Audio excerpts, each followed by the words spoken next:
Saudara, kalau kita membuka ini ya, sebutan tabib untuk pribadi Kristus, ya ada beberapa sih, tapi saya pikir yang paling menonjol di sini ya, yang paling yang daripadanya dari ayat itu kita mengambil judul ini, yaitu di dalam Markus 2 ayat 17 ya. Bersama dengan itu ada paralelnya, yaitu di Matius 9 ayat 12 dan Lukas 5 ayat 31.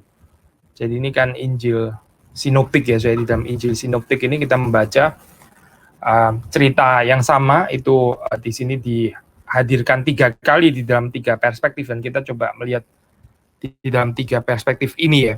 Yesus sebagai tabib yang menyembuhkan. Saudara, kita tahu di dalam ini ya, di dalam kehidupan ini salah satu problemnya manusia itu, despite sudah maju sekali termasuk pada saat seperti sekarang, ini problem of sickness ya, not to mention juga problem of death lebih lagi ya. Tapi ini waktu kita bicara problem of sickness, problema tentang sakit penyakit selalu saja ada gitu ya. Nanti kita ketemu vaksinnya, kita ketemu obatnya, kita ketemu penangkalnya, nanti akan berkembang lagi penyakit yang baru lagi dan seterusnya, sehingga manusia akan terus bergumul dengan sakit penyakit ini. Waktu kita mengatakan atau kita ini memberikan judul mengapa Kristus ya, karena dia adalah tabib yang menyembuhkan. Dia hadir sebagai dokter, dia hadir sebagai physician yang dibutuhkan di dalam pergumulan kehidupan kita sehari-hari. Kita nggak pernah bisa melepaskannya. Tapi kita mau lebih daripada ini ya, saya waktu kita memikirkan tentang sickness, karena Alkitab membicarakan sickness di dalam pengertian yang lebih limpah gitu daripada perspektif kita yang seringkali reduktif ya. Waktu kita bicara sickness, kita seringkali di dalam pandangan yang purely physical atau material gitu. Sementara di dalam Alkitab itu kita melihat bagaimana Yesus menyembuhkan. Dia bukan hanya menyembuhkan secara physically, tapi dia juga menyembuhkan spiritually. Maka di sini kita melihat perspektif daripada Markus, Matius, dan Lukas ya. Kita mau membaca bagian ini bukan cuma bicara tentang tabib di dalam arti tabib secara fisik, tapi juga di dalam kaitan dengan kerohanian kita, dan ini penting sekali. Kita membaca dari Markus ya. Markus kalau menurut para ahli perjanjian baru ini lumayan konsensus ya, pandangan minoritas sih selalu saja ada gitu, tapi cukup konsensus. Mereka mengatakan ya ini adalah Injil yang tertua ya, Injil yang tertua. Terus kemudian arguably Matius dan Lukas itu mengambil daripada Markus ya, bahan-bahan daripada Markus, mereka olah kembali. Tapi kita membaca Markus pasal yang kedua ya. Ini kita mulai dengan Injil yang paling tua. Jadi kalau saudara membaca di situ secara keseluruhan, kita 17 ya, 13 sampai 17. Saya baca aja ya, saya 13 sampai 17. Sesudah itu Yesus pergi lagi ke pantai danau dan seluruh orang banyak datang kepadanya, lalu ia mengajar mereka. Kemudian ketika ia berjalan lewat di situ, ia melihat Lewi anak Alfius duduk di rumah cukai. Lalu ia berkata kepadanya, "Ikutlah aku." Maka berdirilah Lewi lalu mengikut dia. Kemudian ketika Yesus makan di rumah orang itu, banyak pemungut cukai dan orang berdosa makan bersama-sama dengan dia dan murid-muridnya. Sebab banyak orang yang mengikuti dia. Pada waktu ahli-ahli Taurat dari golongan Farisi melihat bahwa ia makan dengan pemungut cukai dan orang berdosa itu, berkatalah mereka kepada murid-muridnya, "Mengapa ia makan bersama-sama dengan pemungut cukai dan orang berdosa?" Yesus mendengarnya dan berkata kepada mereka, "Bukan orang sehat yang memerlukan tabib, tetapi orang sakit. Aku datang bukan untuk memanggil orang benar, melainkan orang berdosa." Saudara, apa yang kita bisa pelajari di dalam bagian ini? Seperti kita tadi sudah katakan ya, kita nggak hanya membicarakan tentang penyakit fisik di sini ya, kita juga bicara tentang penyakit rohani. Ini bahkan di dalam Injil Markus pun ya, itu saudara melihat di sini pergerakan istilah yang dipakai untuk hal-hal yang sebetulnya itu di dalam physical realm, tapi Tuhan Yesus kemudian itu menggunakannya atau mengaitkannya dengan lincah untuk hal-hal yang ada di dalam spiritual realm ya. Seperti di dalam ayat yang terakhir ini ya, dikatakan bukan orang sehat yang memerlukan tabib, tetapi orang sakit. Dan kemudian Dilanjutkan, aku datang bukan untuk memanggil orang benar, melainkan orang berdosa.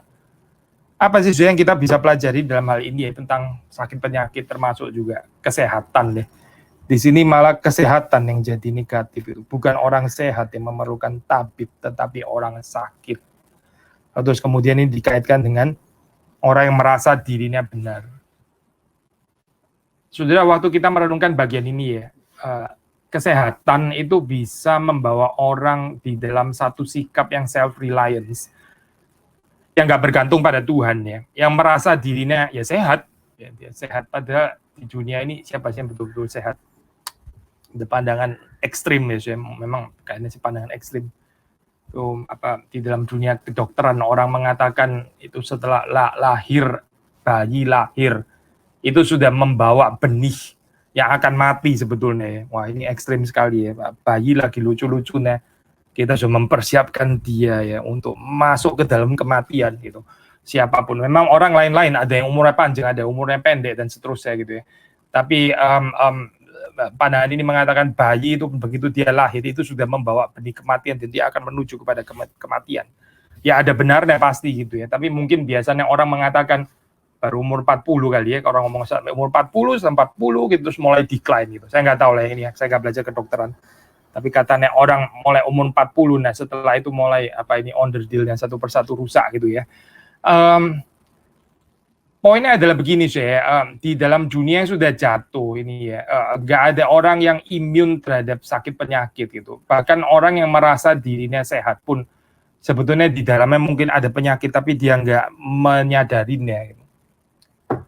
Maka di sini kalau saudara membaca di dalam perkataan Kristus ya, itu ada kaitan di sini ya dengan sickness atau kesadaran bahwa seseorang itu sakit dengan kebergantungan kepada Tuhan. Sehat sebaliknya saya di sini ya, sehat selain dikaitkan dengan self-reliance, orang yang nggak bergantung kepada Tuhan, orang yang merasa dirinya itu cukup, tapi juga di sini dikaitkan dengan self-righteousness. Menarik ya saya, ini sudah dari perspektif awal dari Markus ya, kalau kita terima ini adalah Injil yang pertama, Injil yang paling tua. Waktu Yesus disebut sebagai tabib di sini ya, tabib ya, dia yang akan menyembuhkan. Itu asumsinya adalah manusia itu sadar bahwa dia adalah orang yang sakit. Karena kalau dia merasa dirinya nggak sakit, dia merasa dirinya itu sehat, ya sudah berarti Yesus itu bukan tabib gitu. Cuma orang sakit yang akan melihat dan mengenal Yesus sebagai tabib. Cuma orang yang berdosa yang akan melihat Yesus itu sebagai yang akan mengaruniakan kebenaran di dalam kehidupannya. Jadi saudara melihat di sini ya, sakit penyakit itu bisa dipakai di dalam tangan Tuhan ya untuk mendatangkan satu kebaikan di dalam kehidupan kita, dalam pengertian apa? Ya ini, kita nggak menjadi orang yang self-reliance dan self-righteousness. Gitu. Kita bahkan bisa mengenali hal seperti ini juga di dalam pengalaman kehidupan kita ya, sudah ini apa banyak orang waktu dia sakit dia mendekatkan diri kepada Tuhan. Waktu dia sehat ya, orang itu cenderung melupakan Tuhan. I think ini sesuatu yang klasik ya. Nah, orang percaya nggak seharusnya demikian. Tapi kalau kita melihat dengan jujur, seringkali kehidupan kita kan memang seperti ini. Ya.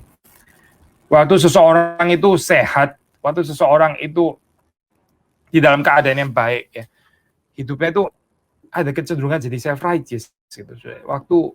Waktu dia sakit, dia mendadak jadi reflektif, introspektif, meditatif, ya, kontemplatif dan sebagainya. Mendadak semua orang di dalam keadaan sakit itu mendadak jadi philosopher and theologian, mendadak ya, tapi kalau di dalam keadaan sehat terus jadi ya kehilangan aspek-aspek seperti itu, jadi ultra pragmatik gitu ya, materialis dan seterusnya gitu. Maka waktu saudara merenungkan bagian ini ya, mengapa Kristus lalu dikatakan dia adalah tabib yang menyembuhkan, ini membawa kita kepada urusan kita melihat diri kita ini sehat atau sakit gitu. Dan menurut perspektif Markus, orang yang sehat hati-hati karena dia bisa rentan dengan self-reliance ya. Terus kemudian dia bisa rentan juga dengan self-righteousness, merasa dirinya itu benar. By the way, ini kita di dalam teologi reform kan, kita memang bicarakan tentang practical syllogism ya, kita membicarakan tentang tanda-tanda orang pilihan. Tapi nggak pernah diajarkan bahwa tanda orang pilihan sejati, dia adalah orang pilihan karena dia sehat gitu misalnya. Nggak pernah ada itu, nggak pernah ada pengajaran itu. Lalu bahwa orang yang sakit itulah tandanya daripada orang yang kurang diberkati Tuhan atau sepertinya bukan orang pilihan. Bahaya sekali kita mengembangkan teologi seperti ini ya, termasuk dengan diberkati secara material, kekayaan dan sebagainya. Yang paling bahaya itu adalah orang yang nggak sakit ya, orang yang sehat, lalu terus kemudian dia berpikir ini hidupnya pasti diperkenan oleh Tuhan. Bahaya sekali ya saya berpikir seperti ini. Sekali lagi ya saudara, orang yang di dalam keadaan sehat ya, let's say nggak kena COVID gitu, terus dia pikir oh dia lebih disertai oleh Tuhan gitu. Nah, Tuhan hidupnya lebih berkenan kepada dia. Bahaya sekali sudah pikiran seperti ini gitu. Nah, apakah saudara melihat di sini bahwa Markus memang nggak salah ya dia mencatat ini. Orang waktu melihat dirinya sehat, dia bisa jadi pikir itu lebih righteous daripada yang lain. Itu yang dikatakan Tuhan Yesus ya di dalam ayat yang ke-17 di sini. Orang-orang Farisi itu kesulitan. Mengapa Yesus makan dengan orang-orang berdosa? Maka di sini terus kemudian Yesus mengatakan kalimat, bukan orang sehat yang memerlukan tabib. Bukan orang sehat yang memerlukan Kristus, yang adalah tabib yang menyembuhkan itu, tetapi orang sakit. Yang kedua, saudara, kita membaca dari perspektif Matius ya. Kalau saudara membandingkan, again ini paralelnya, saudara membaca di dalam Matius pasal yang ke-9 ya. Saya pikir dalam hal ini kita nggak perlu membaca keseluruhan perikop, saudara bisa membacanya ya ayat 9 sampai 13 ya, ayat 9 sampai 13. Tapi saudara kalau melihat di sini kan masing-masing perspektif ada keunikannya ya. Yaitu Markus, Matius dan Lukas. Ada yang berbeda ya waktu di dalam catatan Matius, dan kita bersyukur berbeda. Kalau semuanya sama, ya untuk apa ada 4 Injil gitu ya, 1 aja cukup lah. Justru kita mendapati perbedaan-perbedaan ini, kita jangan panik terus panik ya, mengalami attack ya. Ini bukan firman Tuhan, buktinya berbeda-beda. Justru harus berbeda-beda. Kalau nggak berbeda-beda ya again redundant dong. Ini apa Injil yang lain tuh untuk apa gitu. Maka saudara melihat di sini Matius yang most likely dia mengambil dari Markus ya, maksudnya ini cerita dasarnya, tapi ada penekanan yang berbeda kalau sudah melihat di sini di dalam perkataan Kristus ya. Saya terutama akan highlight sebagian ini, yaitu mulai dari ayat yang ke-12 ya, Matius pasal ke-9. Yesus mendengarnya dan berkata, bukan orang sehat yang memerlukan tabib, tetapi orang sakit. Jadi pergilah dan pelajarilah arti firman ini. Nah, yang ini yang nggak ada pada Matius, yang nggak ada pada Markus ya, yang ada pada Matius. Yang ku kehendaki ialah belas kasihan dan bukan persembahan. Karena aku datang bukan untuk memanggil orang benar, melainkan orang berdosa. Ya, keunikannya apa saya ini ya? Matius ada sisipan yang di tengah ini ya. Yang ku kehendaki ialah belas kasihan, mercy, dan bukan persembahan. Ini sangat khas Matius ya, itu mercy. Kalau saudara membaca Matius 23 ayat 23 yang kita juga beberapa kali sudah membahas ya, di situ ada 3 hal ya, the weightier matters of the law. Yang terpenting dalam hukum Taurat yang jangan diabaikan itu adalah keadilan atau justice righteousness ya. Kemudian mercy, belas kasihan. Dan yang ketiga adalah iman atau kesetiaan ya, faith atau faithfulness.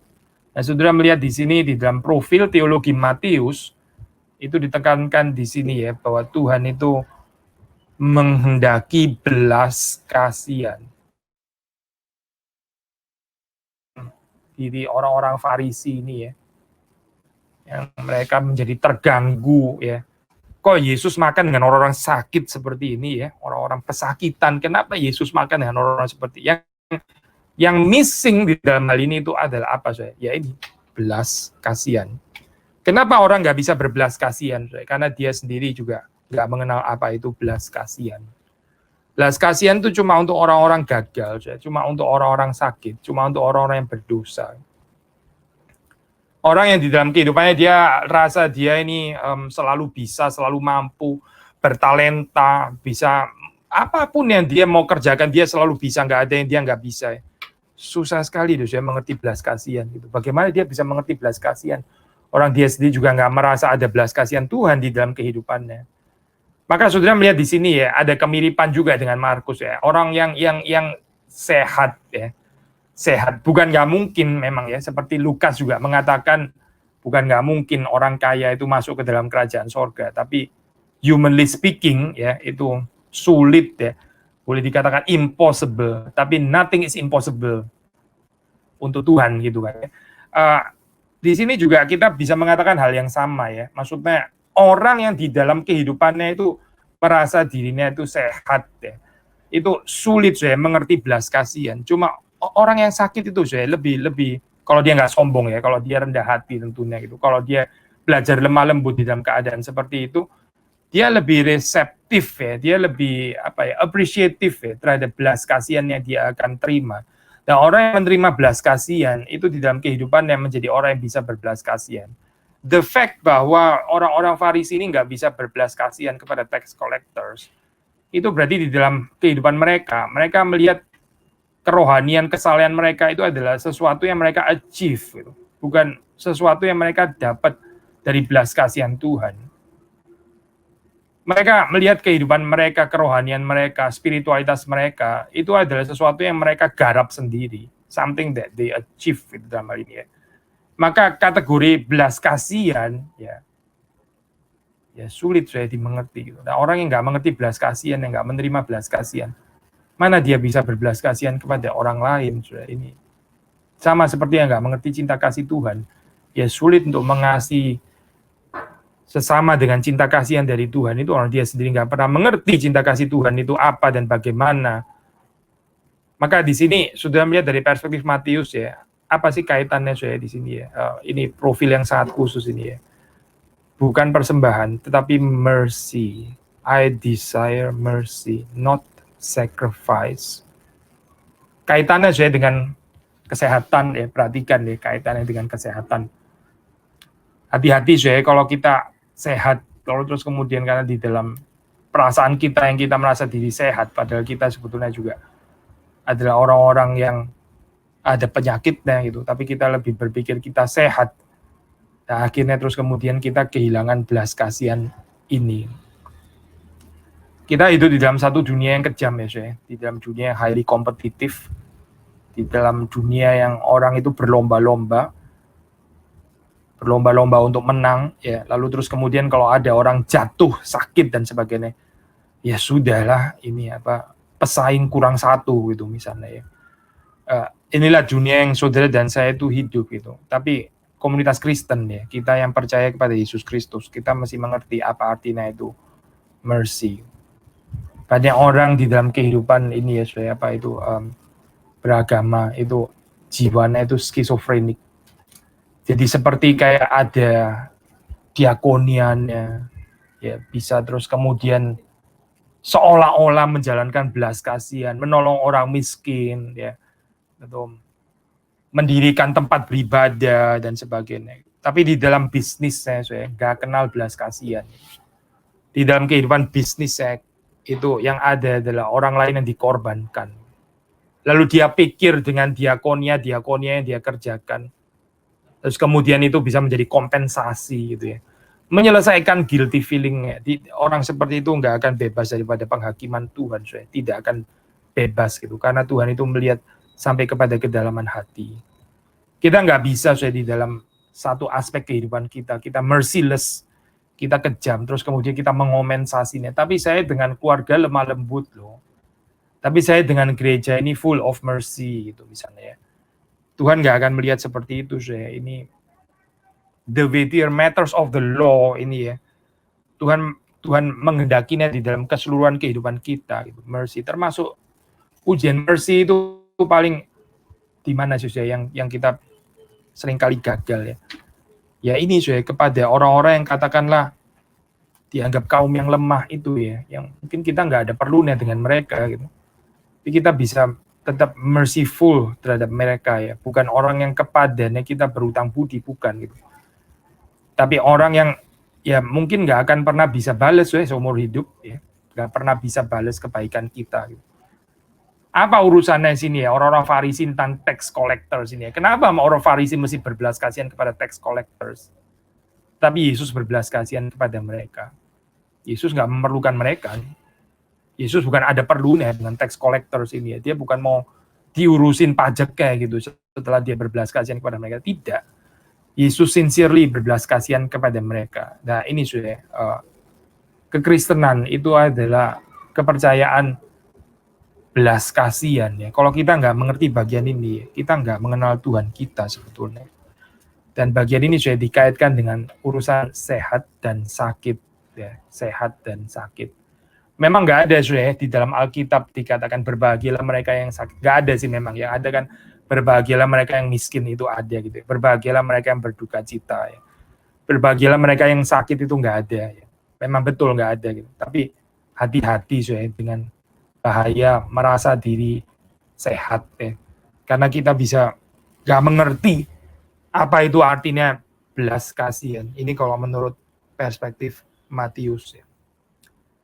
Satu lagi dari perspektif Lukas ya, apa yang kita bisa pelajari yaitu dari Lukas pasal 5, 27 sampai 32 ya. Lukas pasal yang ke-5, ayat yang ke-27 sampai yang ke-32. Saya membaca again kalimat Yesus yang terakhir saja, yaitu di ayat 31 dan 32 ya.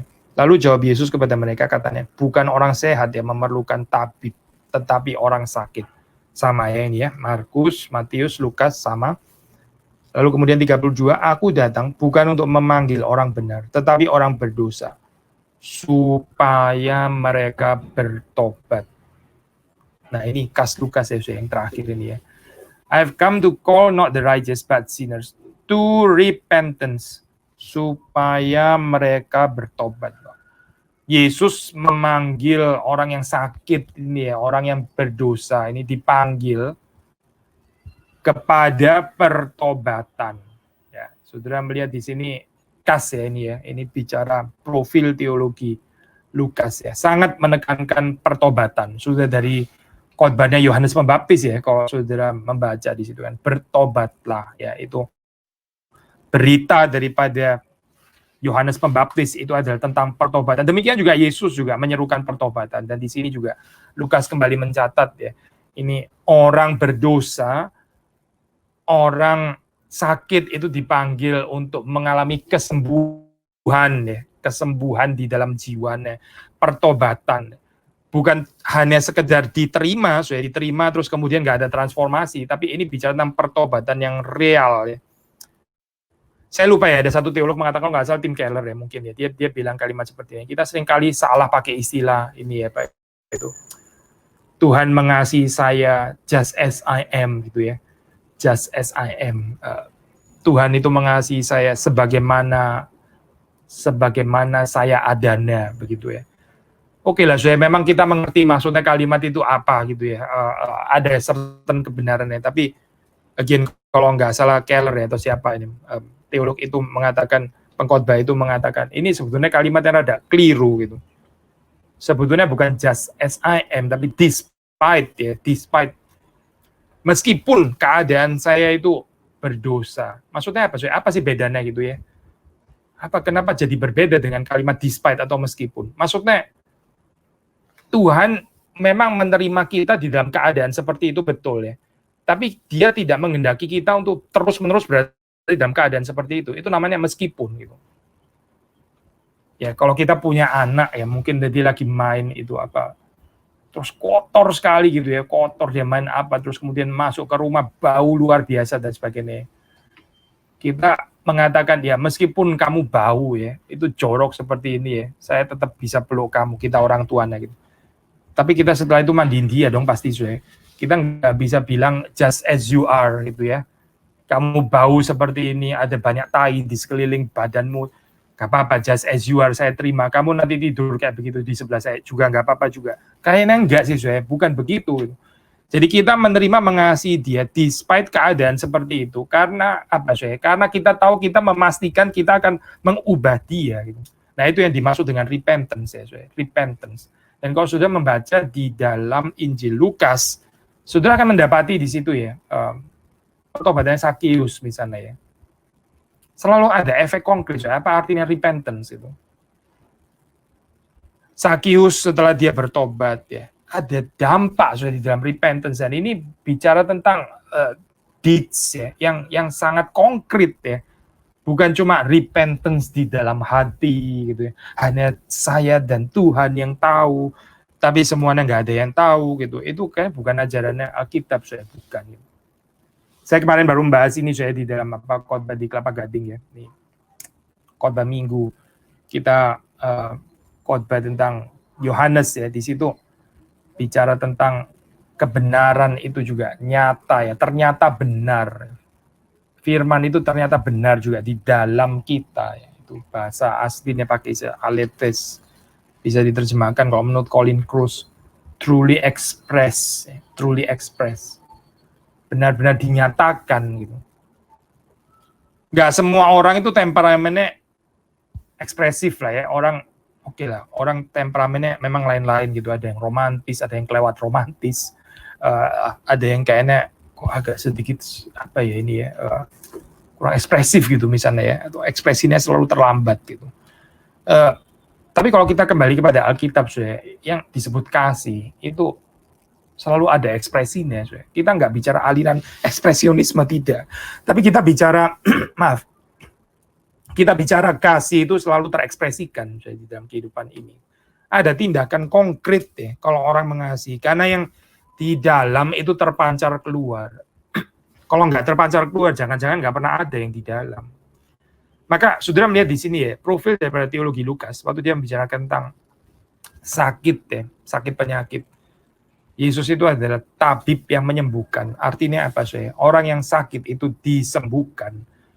Orang yang adalah berdosa itu dikuduskan ya, dijadikan orang benar, bukan cuma di-declare righteous, tapi juga di-made righteous.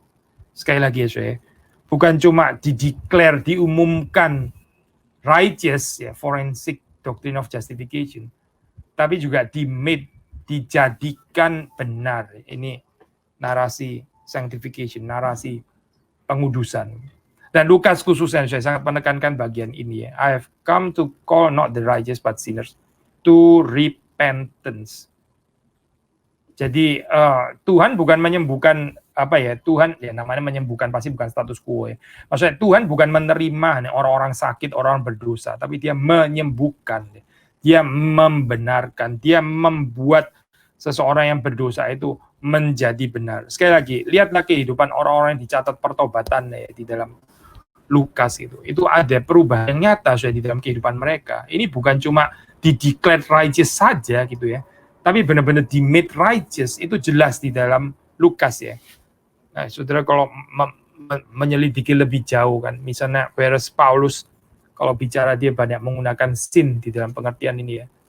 Sin itu sebagai satu power itu biasanya singular ya. Tapi Lukas itu waktu membicarakan sin, dia pakai itu plural, seringkali itu plural ya, sins. Maksudnya apa sih? Bagi Lukas, sins itu adalah dosa-dosa yang konkret ya, itu dosa-dosa yang ini bukan bicara dari perspektif Paulus, the power of sin gitu ya, satu kuasa yang yang manusia itu nggak bisa melepaskan diri daripadanya gitu. Tapi Lukas waktu membicarakan tentang sins, dia bicara tentang dosa-dosa konkret, dan karena itu pertobatan itu juga bicara perbuatan-perbuatan baik yang konkret juga. Saudara mengerti ya keindahan daripada profil ini. Nah ini sekali lagi dikaitkan dengan pengenalan akan Kristus sebagai physician, sebagai tabib. Dia adalah tabib yang menyembuhkan. Dia menyembuhkan, maka dia mengubah kita dari orang yang sakit menjadi orang yang bukan cuma secara status sembuh. Nah, anyway, status sembuh itu agak susah ya dipikirkan gitu ya. Kalau status benar kita mengerti lah artinya apa. Status sembuh itu maksudnya apa? Karena itu ini juga menjadi satu metafor yang menarik ya. Sembuh itu nggak bisa cuma secara status ya. Sembuh itu memang harus dibuat sembuh itu dalam hal ini ya. Demikian juga Lukas akan menekankan ini ya, itu the sinners, itu waktu dia dipanggil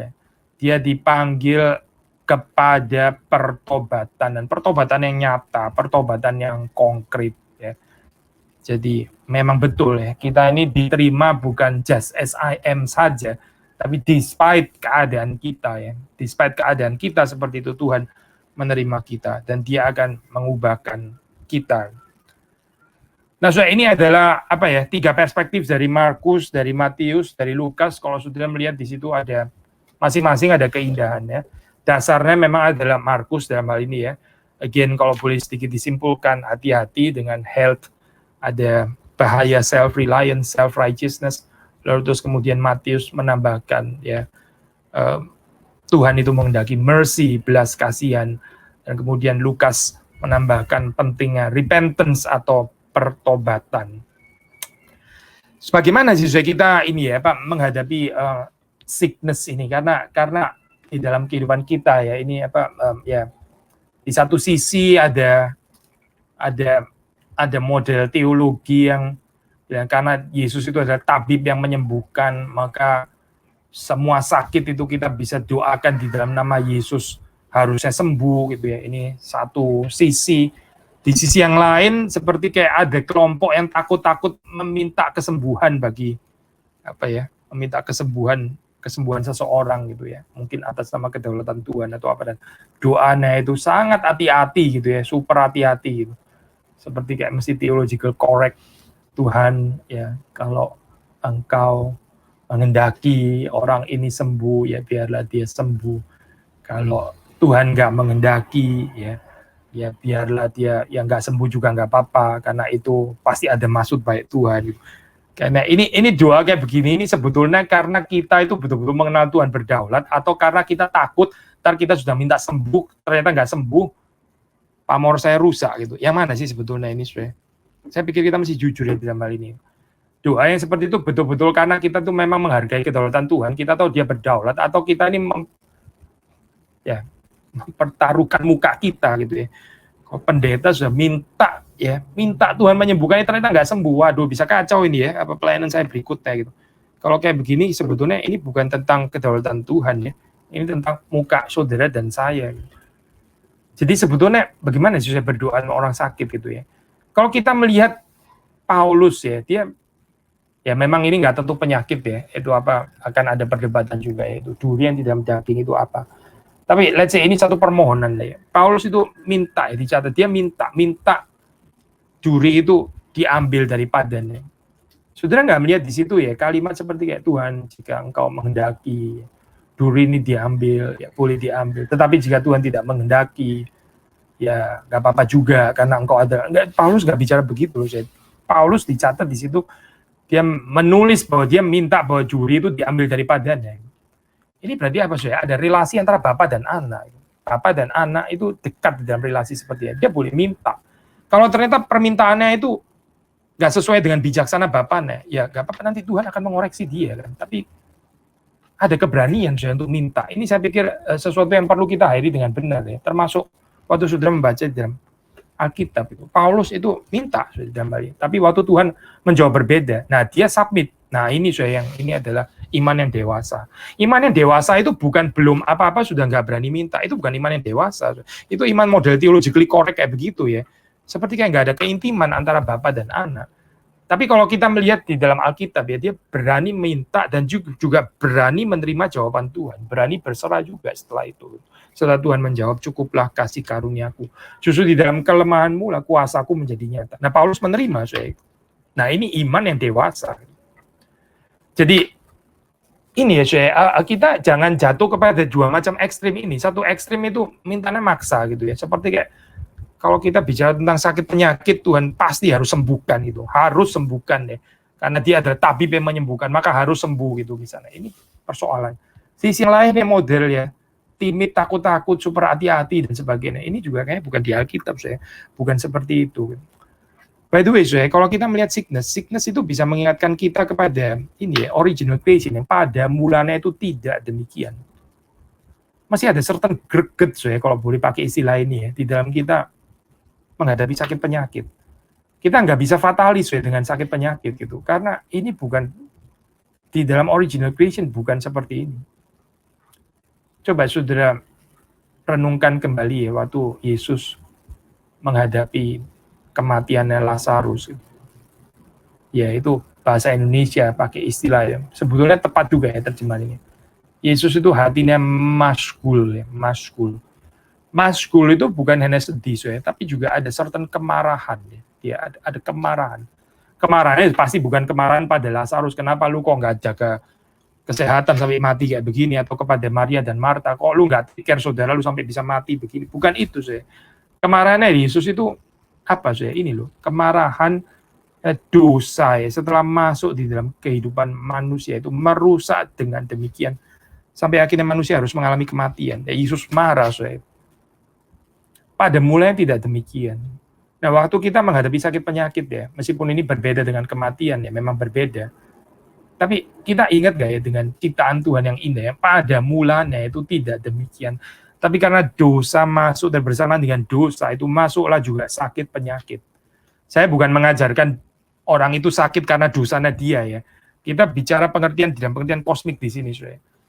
Sakit penyakit itu memang masuk ke dalam dunia ini karena dosa, itu betul, saya. Bersamaan dengan dosa, sakit penyakit dan kematian itu masuk.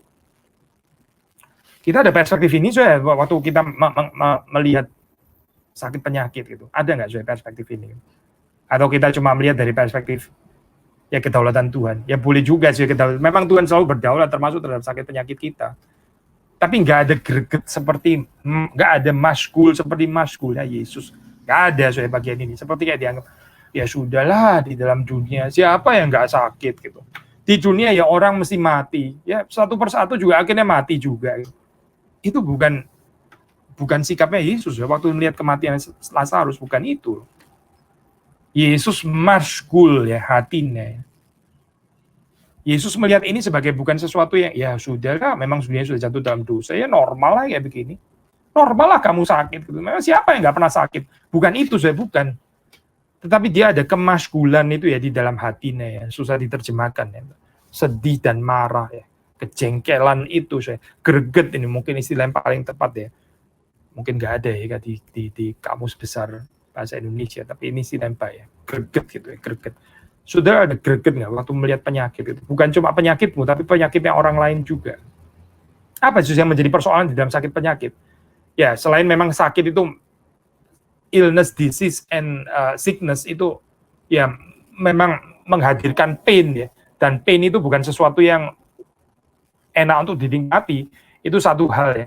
Tapi sickness itu sebetulnya persoalannya more than that ya, more than that. Sickness itu bahayanya itu mungkin bukan cuma pada pain-nya saja gitu. Despite certain penyakit memang luar biasa painful ya, betul gitu. Tapi sickness itu yang paling menghancurkan itu adalah merusak relasi. Orang yang sakit itu relasinya itu jadi reduktif. Coba saudara lihat orang-orang di rumah sakit itu. Mereka bicara kepada siapa? Coba saudara lihat orang-orang di ICU apalagi gitu ya, yang koma dan sebagainya.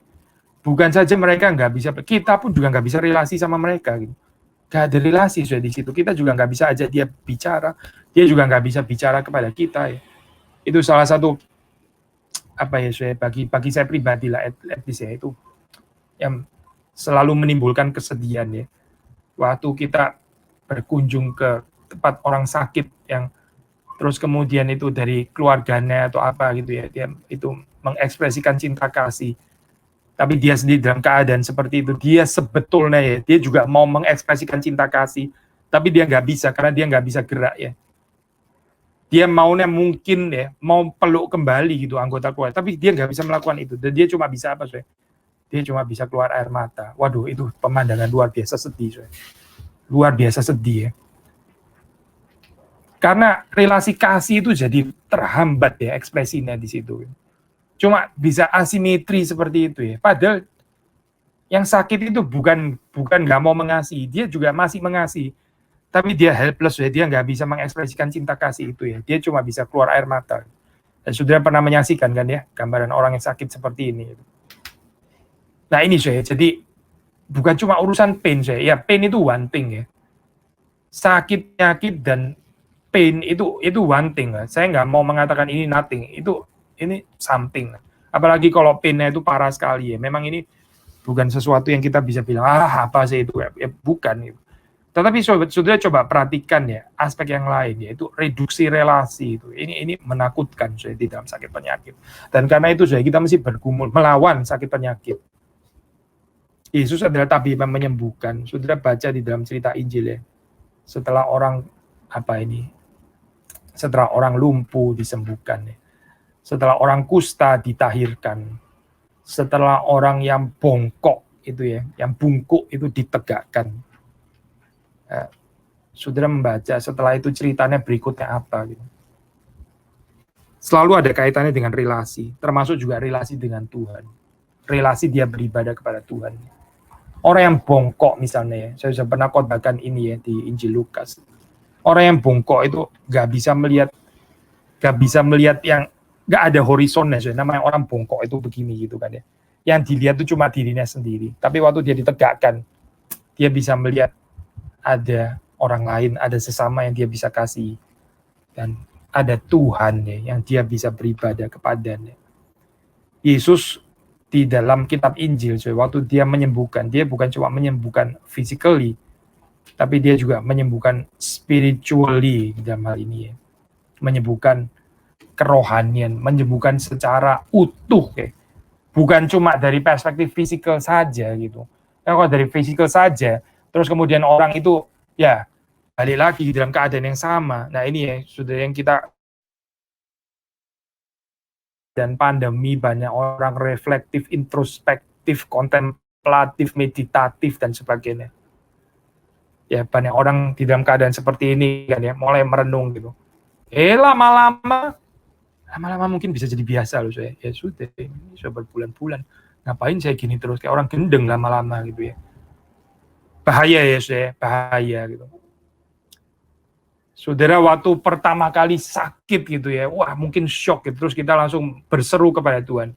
Tapi terus ternyata itu ya 1 bulan, 2 bulan, 3 bulan, masuk bulan ke-7, ke-8, dan saudara masih juga lama-lama bisa menyesuaikan diri loh.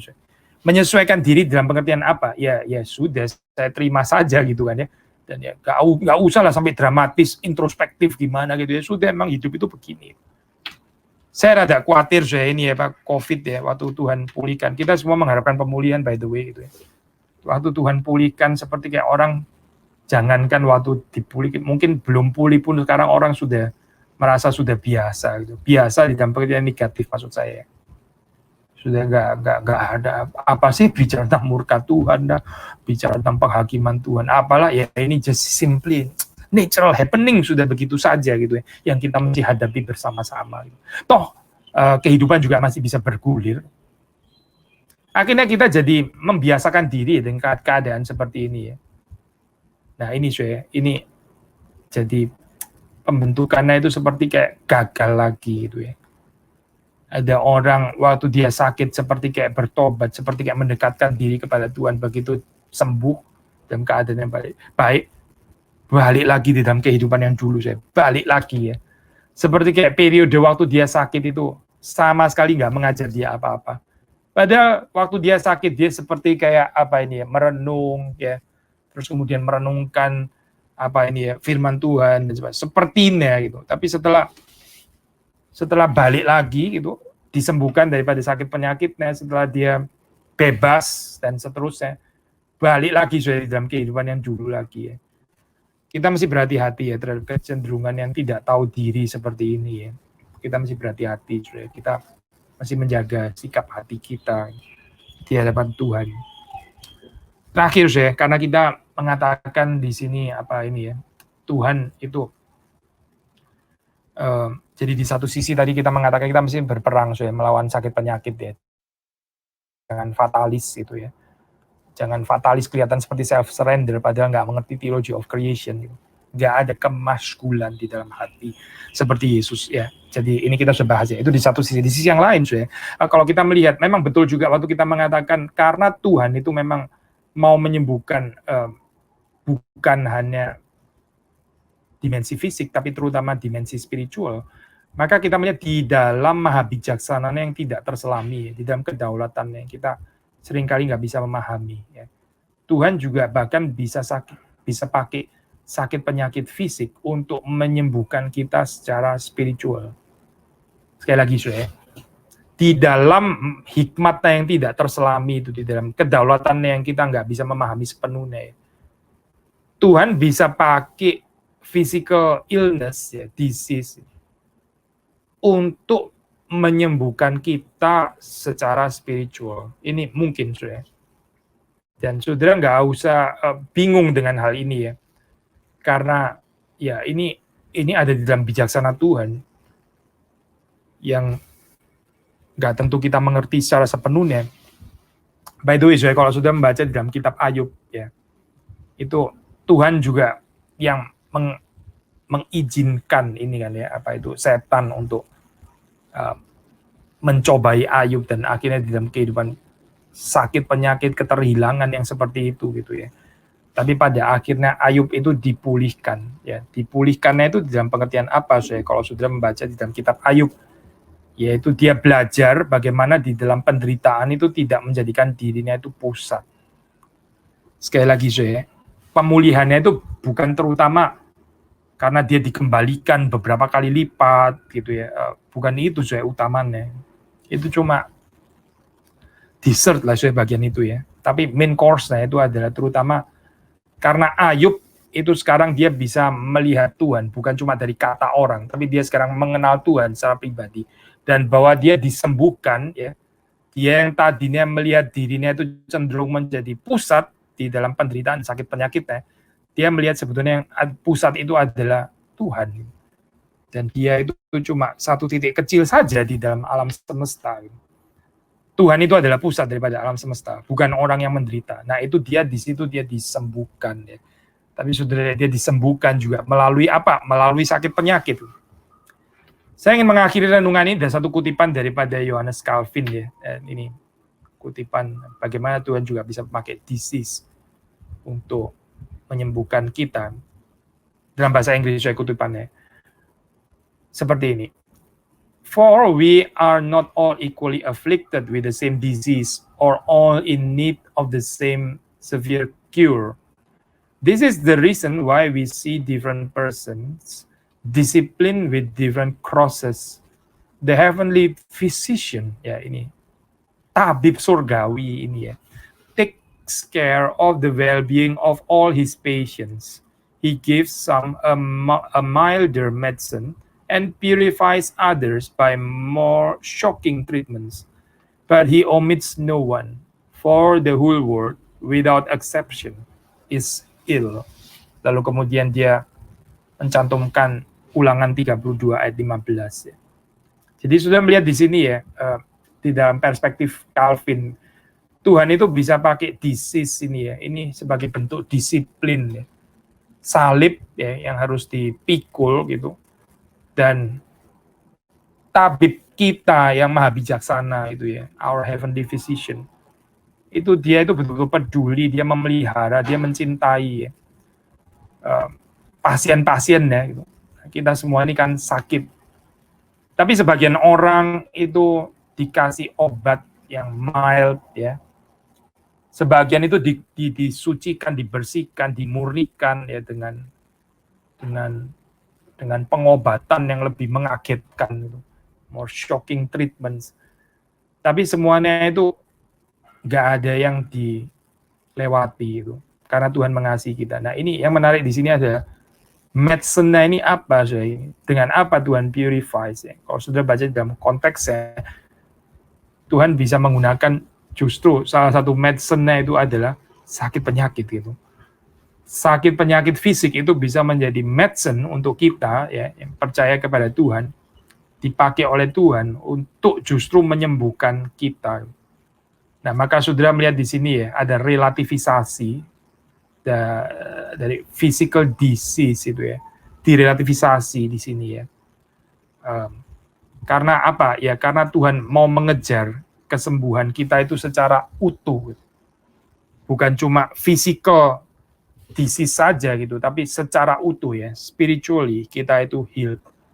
Nah, harap Tuhan menolong kita, ya, memberikan kepada kita iman, pengharapan, dan juga cinta kasih, entah kita sehat, entah kita sakit ya, di dalam perspektif yang tadi kita sudah bahas. Waktu kita sehat, jangan kita jadi self-reliance, righteousness, jangan merciless, jangan nggak ada repentance gitu ya. Tapi waktu kita sakit ya, di satu sisi kita mesti ada kemaskulan, termasuk waktu melihat penyakitnya orang lain, ada kemaskulan seperti kemaskulan hati Yesus. Dan kita juga seperti di sini dikatakan ya, Tuhan bisa menggunakannya di dalam bijaksanaan. Kita belajar untuk sabar ya. Bagaimana Tuhan mengejar kesembuhan rohani kita. Kiranya Tuhan memberkati saudara-saudari sekalian.